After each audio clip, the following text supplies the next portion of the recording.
Now class, let's start this topic, speed time graph, the speed remain constant. When speed remain constant means what? When speed will not change with time. देखिए यहाँ पे speed time graph है, मैं फिर कह रहा हूँ, यहाँ वेलोसिटी टाइम ग्राफ भी हो सकता है, बट वहाँ पे किसके लिए ग्राफ एक डायरेक्शन दिया रहेगा तो वेलोसिटी हो जाएगा, डायरेक्शन नहीं दिया रहेगा तो हमारा स्पीड टाइम ग्राफ, यहाँ पे स्पीड हो जाएगी, this is direction and time in the direction. तो ये क्या दिया हुआ है? वन स्पीड रिमेन कांस्टेंट, यानी कि जब हम कोई बाइक राइड कर रहे हैं या कार को ड्राइव कर रहे हैं तो हम उस वक्त क्या करें? एक्सीलरेटर को नहीं पुश करें, मतलब स्पीड को चेंज ही ना करें। तो ध्यान समझिएगा। फॉर एग्जांपल कि आप मान लीजिए आप बाइक चला रहे हैं, ठीक है, और आपकी जो स्पीड है वो 40 है, मतलब हाँ चलिए 40 मान लेते हैं, फॉर्म स्टार्टिंग है, हम स्टार्टिंग से ही 40 है, 40 पे ही आपने स्टार्ट किया और आपसे चाहते हैं कि जब तक हम कहीं जा रहे हो जाते रहें पर हमारे कहीं पे भी हमारी स्पीड चेंज ना हो, ना डिक्रीज करे 40 से ना इंक्रीज करे, मतलब 40 पे ही रहे। अब ध्यान समझिएगा, मैं बहुत इंपॉर्टेंट समझा रहा हूँ। फॉर एग्जाम्पल बाइक राइड कर रहे हैं, ठीक है, आपकी स्पीड क्या है? 40 है, और आप चाहते हैं कि पूरे मोशन में पूरे डिस्टेंस में आपकी स्पीड चेंज ना हो, यानी कि 40 के ना नीचे जाए ना 39 हो, ना 40 के ऊपर जाए ना 41 भी नहीं होनी चाहिए। तो आप देखिए, और आपकी बाइक में जो इंजन लगा हुआ है उसका ये फंक्शन ही ऐसा कर रहा है कि वो सीधा 40 चली जाती है, एक ही बार में बाइक स्टार्ट करेंगे सीधा 40 पे जाएगी, ना उसके ऊपर जाएगी नीचे जाएगी। तब आप ये बताइए आपकी बाइक में एक्सीलरेटर हो, जब जिससे एक्सीलरेटर जैसे हम बाइक को स्पीड चेंज करते हैं, डिक्रीज करते हैं, वो चाहे हो चाहे ना हो, कोई फर्क पड़ेगा क्या? नहीं पड़ेगा, क्योंकि वो स्पीड 40 पे ही मेंटेन है। स्टार्टिंग के 40 चली गई और 40 पे ही मूव करी, ना 39 जा रही ना 41 पे जा रही। It means what? वो एक्सीलरेटर रहे चाहे ना रहे, मतलब उस वक्त उस केस में एक्सीलरेशन हमारा क्या हो जाएगा? 0, क्योंकि वो है चाहे नहीं है, हमें कोई फर्क नहीं पड़ रहा है। सिमिलरली मैं यहाँ पे भी बता रहा हूँ कि if the speed time graph and the speed remain constant, ठीक है, फॉर एग्जाम्पल यहाँ 0 है, कहीं यहाँ 1 है, यहाँ 2 है, यहाँ 3 यहाँ 4 है, और यहाँ पे 1 2 3 4 है, और 40 10 20 30 40 है, और 40 की स्पीड से ग्राफ प्लॉट हो रहा है। वह 40 की स्पीड से 1 घंटे बाद 40 है, 2 घंटे बाद 40 है, 3 घंटे बाद 40 है, 4 घंटे बाद 40 ही पे ही मूव ऑन कर रहा है। तो उस कंडीशन में एक्सीलरेशन क्या हो जाएगा? 0। तो जब स्पीड चेंज ही नहीं होता है तो उस कंडीशन में एक्सीलरेशन हमारा क्या हो जाता है? 0। इस पॉइंट को याद रखिएगा, ये न्यूमेरिकल इसमें एक ट्रिक है कि if when the speed does not change with time, that is constant, and that time the acceleration should be 0। ये अपने आप 0 हो गया, क्योंकि एक्सीलरेशन क्या होता है? Change in velocity, velocity he change नहीं हो रही तो हमारा एक्सीलरेशन क्या हो जाएगा? 0। ये एक ट्रिक है, ठीक है। तो अब मान लीजिए फॉर एग्जाम्पल इस में मूव कर रहा है, मान लेते हैं यहाँ पे पॉइंट ए, ठीक है, यहाँ पॉइंट बी। तो अब मान लीजिए पॉइंट ए से पॉइंट बी जा रहा है, तो इस पॉइंट पे कहीं ग्राफ टाइम कुछ होगा, मान लेते हैं इसको सी। तो अब हम देखते हैं फॉर्म में क्या पढ़े हैं, स्पीड इक्वल्स टू डिस्टेंस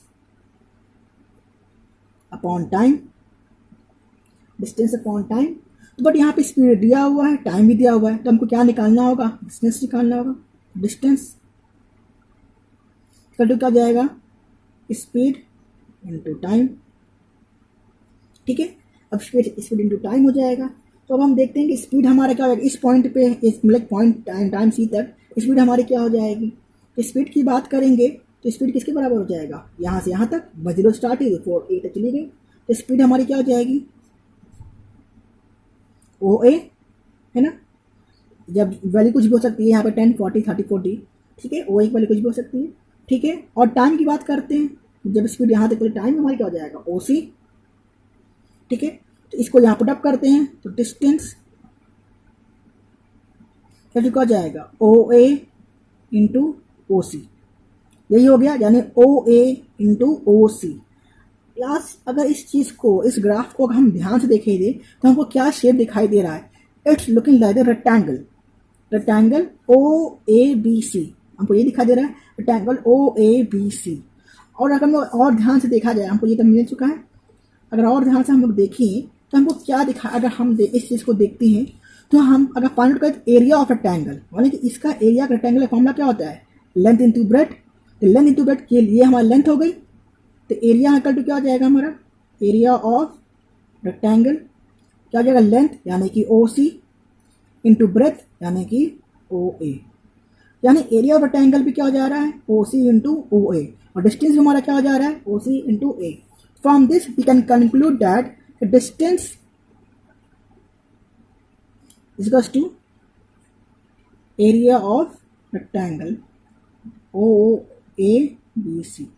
यानी हम यहाँ से कह सकते हैं कि अगर किसी भी ग्राफ, अगर स्पीड टाइम ग्राफ में, ठीक है, one speed remain constant and we find out the area of rectangle, तो एरिया ऑफ द ग्राफ में जो लाइन ड्रॉ की गई है उसके नीचे का अगर हम सारा एरिया फाइंड आउट कर दें तो क्या हम निकाल देंगे, डिस्टेंस निकाल देंगे.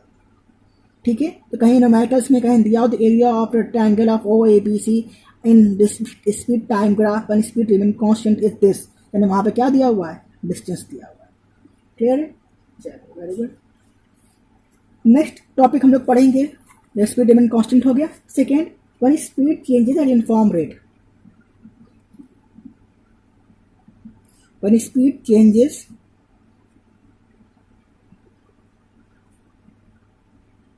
एट यूनिफॉर्म रेट,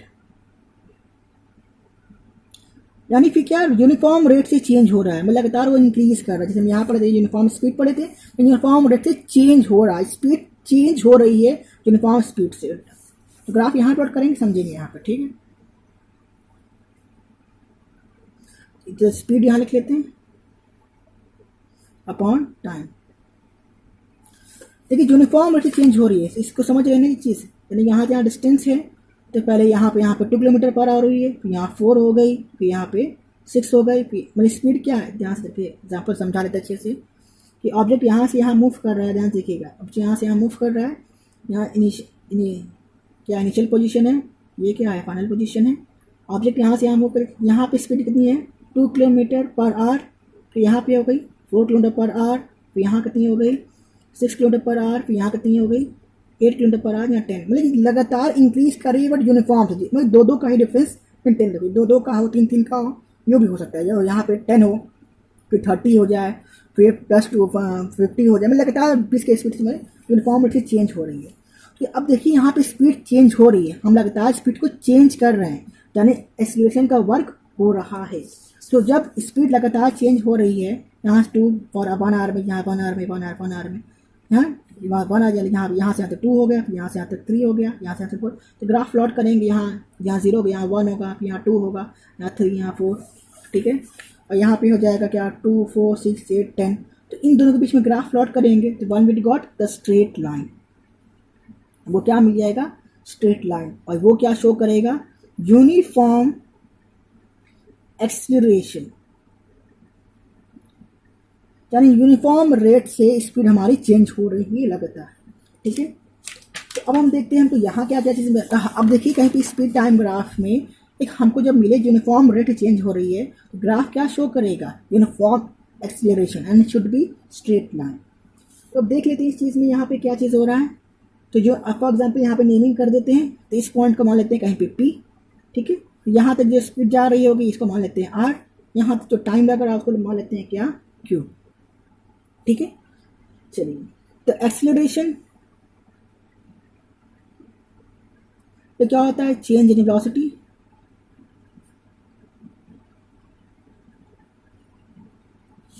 नहीं दिख रहा क्या, चलिए, change in velocity upon time taken.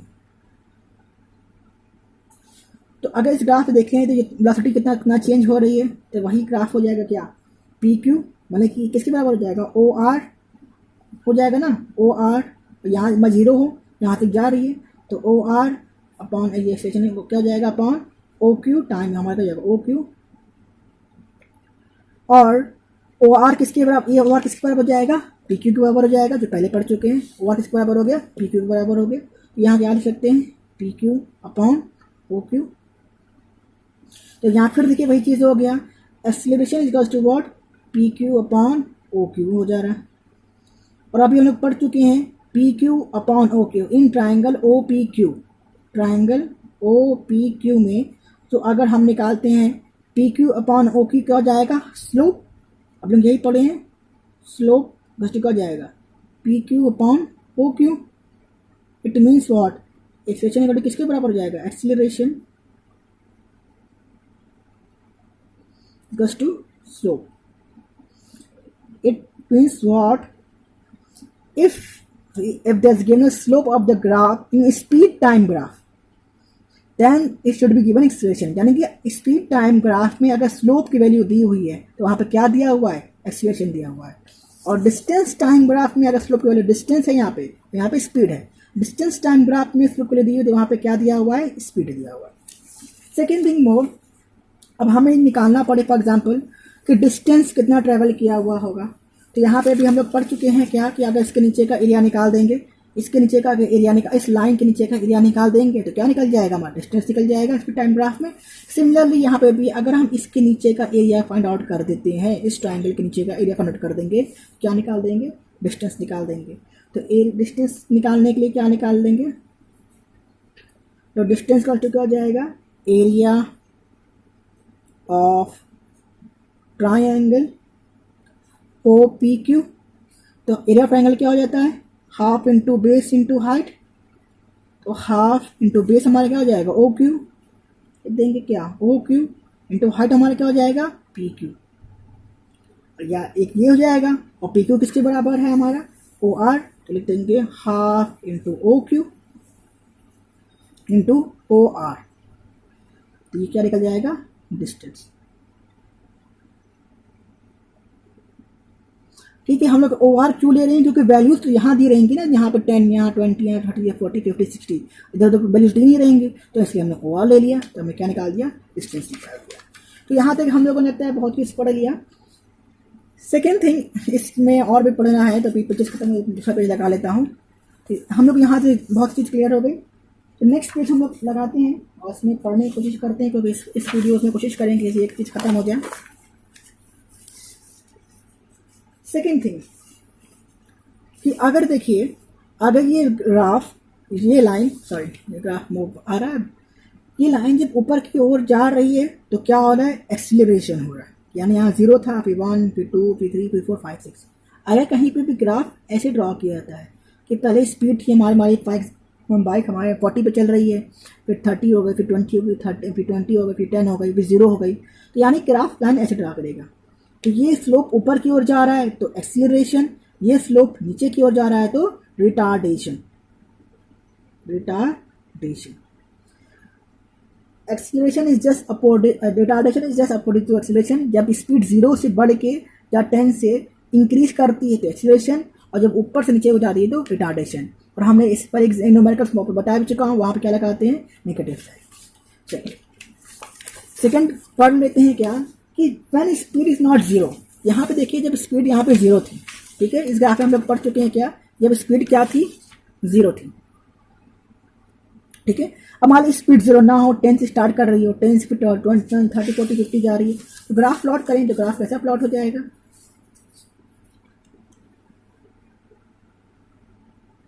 ठीक है, तो स्पीड हमारी 10, यहाँ 0 ना हो, 10 से स्टार्ट हो, यहाँ से स्टार्ट हो, ग्राफ वैसा प्लॉट हो जाएगा. ठीक है, तो यहाँ पे स्पीड टाइम ग्राफ ड्रॉ करेंगे.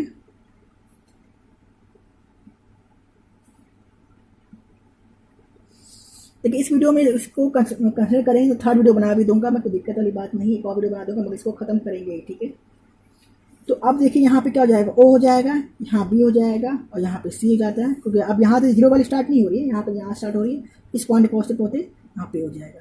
तो अब हमको फिर अगर निकालना पड़े, डिस्टेंस निकालना हो, तो डिस्टेंस निकालने के लिए क्या कर देंगे? क्योंकि अगर स्पीड निकालना है तो हमको पता है चेंज वेलोसिटी अपॉन टाइम कर देंगे. ठीक है, अगर हमको फिर निकालना है डिस्टेंस कितनी ट्रैवल कर दी, तो डिस्टेंस करने क्या है? इसका नीचे का एरिया निकालेंगे. ये एरिया कितना है तो क्या निकल जाएगा? डिस्टेंस निकल जाएगा.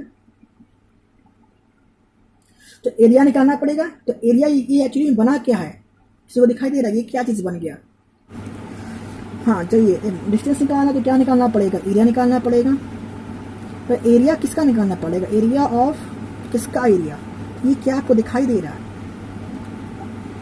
चलिए देखते हैं. ये दिखाई दे रहा है एक ट्रैपेजियम, यानी ये साइड और ये साइड आपस में क्या है? पैरेलल है, और ये साइड और ये आपस में क्या है? नॉन पैरेलल है. यानी एरिया ऑफ ट्रैपेजियम OBCA इसका निकाल देंगे. तो नाउ क्लास में होता तो पूछ लेता, तो पीटता भी. चलिए कोई बात नहीं. तो एरिया ऑफ ट्रैपेजियम फॉर्मूला क्या होता है? किसी को याद है? चलिए कोई बात नहीं, देख लेते हैं. तो एरिया ऑफ ट्रैपेजियम फॉर्मूला क्या होता है? sum of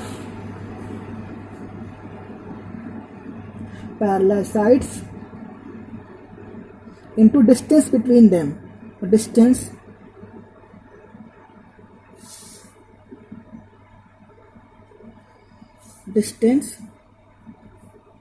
between them and upon 2.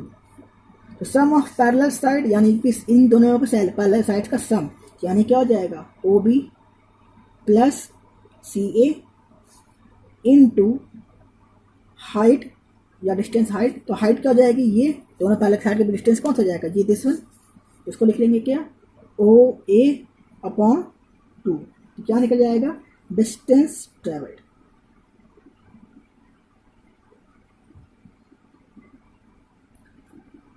ठीक है चलिए, और इस ग्राफ का जो ग्राफ पार्ट आज खत्म होने वाला है, ठीक है, इसका लास्ट टॉपिक है वो क्या है, third topic. One speed changes non uniform simple है, जैसे हम वहाँ पढ़े थे कि वन स्पीड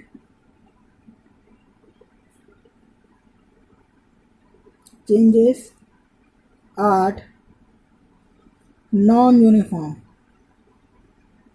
यानी कि स्पीड नॉन यूनिफॉर्मली चेंज हो रही है, कभी स्पीड बहुत इंक्रीज कभी कभी डिक्रीज कर जाएगी, कभी कुछ कर रही है। तो सिंपली वहाँ पे जैसे डिस्टेंस टाइम ग्राफ में पढ़े थे, सेम चीज़ वहाँ पे भी हो जाएगा। It should be ground a curve line. ठीक है, यहाँ पे O हो जाएगा, यहाँ X है, यहाँ Y है, यानी एक बार स्पीड रैंडमली चेंज हो रही है, पहले 2 हो जा रही है, फिर 4 हो रही है, फिर 5 हो गई, मतलब इंक्रीज की 5 हो गई, फिर 10 अचानक 10 हो गई। चलिए यूनिफॉर्म बनेगा इस कर्व लाइन शो करेगा। और कभी कभार इरेगुलर मैंने पहले भी कहा था, इरेगुलर मैनर में भी कभी ऊपर कभी नीचे कभी दाएं से ऐसे कर कभी बन सकती है। ये किसका ग्राफ हो जाएगा, नॉन यूनिफॉर्म। ये स्पीड है, सॉरी मैं नोट लिख दे रहा हूँ, नोट्स में प्रोवाइड करा दूंगा। स्पीड टाइम ग्राफ है ये। तो स्पीड टाइम ग्राफ में क्या बनेगा, एक कर्व लाइन ड्रॉ होगा। तो आज हम लोग ने बहुत कुछ पढ़ लिया, डिस्टेंस ग्राफिकल बात खत्म हो गए हैं। तो नेक्स्ट वीडियो में या नेक्स्ट क्लासेस में हम लोग क्या करेंगे, फॉर्मूला रिविजन करेंगे थ्रू ग्राफ, और उसके बाद न्यूमेरिकल्स करेंगे, और लगभग टॉपिक खत्म होने पे आ जाएगा। थैंक यू क्लास आज के लिए।